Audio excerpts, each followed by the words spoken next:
Senator Cortez Masto. Secretary Kennedy, thank you for being here. In May, you said, and I quote, "I stand with President Trump to say, no more middlemen, no more foreign freeloaders, no more skyrocketing drug prices. We're putting American patients first and taking on big pharma to make America healthy again." Yet your record tells a different story. In July, Republicans handed big pharma a massive win. Their big, beautiful bill that they just passed shields billion-dollar drugs like Keytruda, the world's top-selling cancer drug, from Medicare negotiation. Keytruda has been on the market since 2014.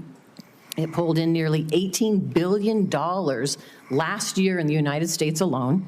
It costs patients up to $175,000 a year, draining Medicare of billions and forcing families into crushing debt or to forego life-saving care. And yet you support the big, beautiful bill. So despite the hype with executive orders and Washington Republicans only drug pricing law days relief for Medicare patients relying on high-cost cancer drugs, meanwhile, Democrats finally have allowed Medicare to negotiate drug prices.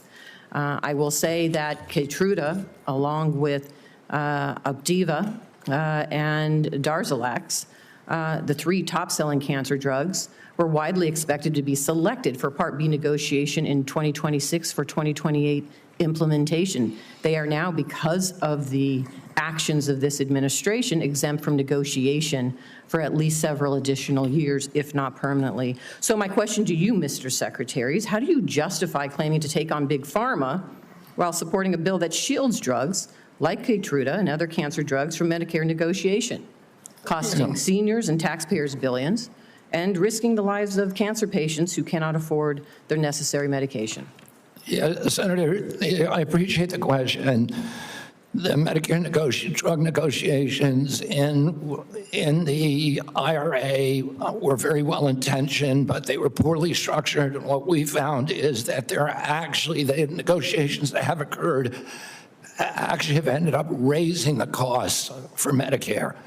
We are right now in negotiations. The CBO has not agreed to that. The CBO doesn't say that. It's just the opposite. So you're saying the CBO and independent agencies that validate the costs are wrong?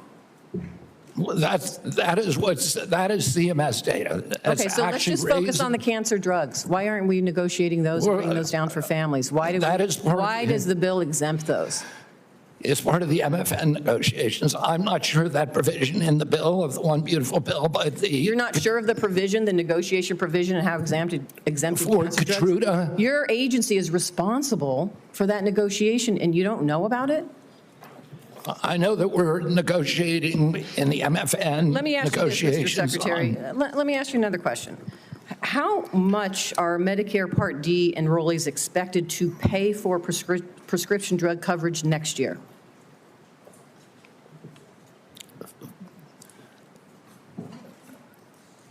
I think that is in debate right now.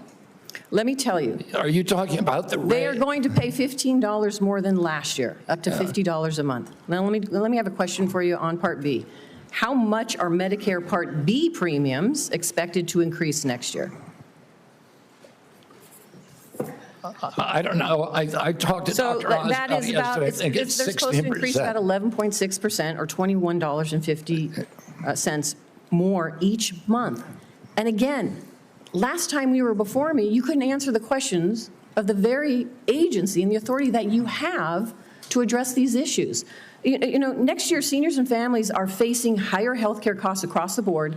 23 million people on Medicare with a standalone Part D drug plan could see their premiums rise to $50 a month, up from $35, because the Trump administration is cutting the federal subsidy that has been keeping costs down. Part B premiums will jump 11.6% to $206 a month in 2026, one of the largest single-year increases in decades.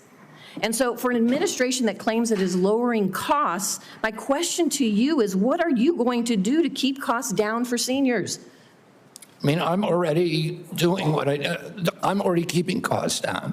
What are you doing to keep costs down for seniors, knowing that these costs are going to be increasing? I mean, the program integrity bill, that is the first action that I did when I got in. It's one of the earliest actions in history of a complex regulation by an HHS secretary. A Congressional Budget Office has said that that's brought premiums down by 5%. That is the Congressional Budget Office, which does not like to acknowledge anything that we do. And does that impact seniors? Excuse me? Does that impact seniors? And I know my time is running out. Does that impact seniors? What you just talked about, you're lowering costs. I'm asking you specifically. We're lowering for helping costs. seniors. Does it impact seniors? Does it impact? Come on. Let me just stop here. I didn't My hear time is what you running out, said. so I appreciate the chairman's indulgence here. My concern is you can't answer the questions. The very agency has oversight over these issues and controls the levers to lower costs for seniors. And you can't answer that simple question. I didn't hear your question. Okay, let's go.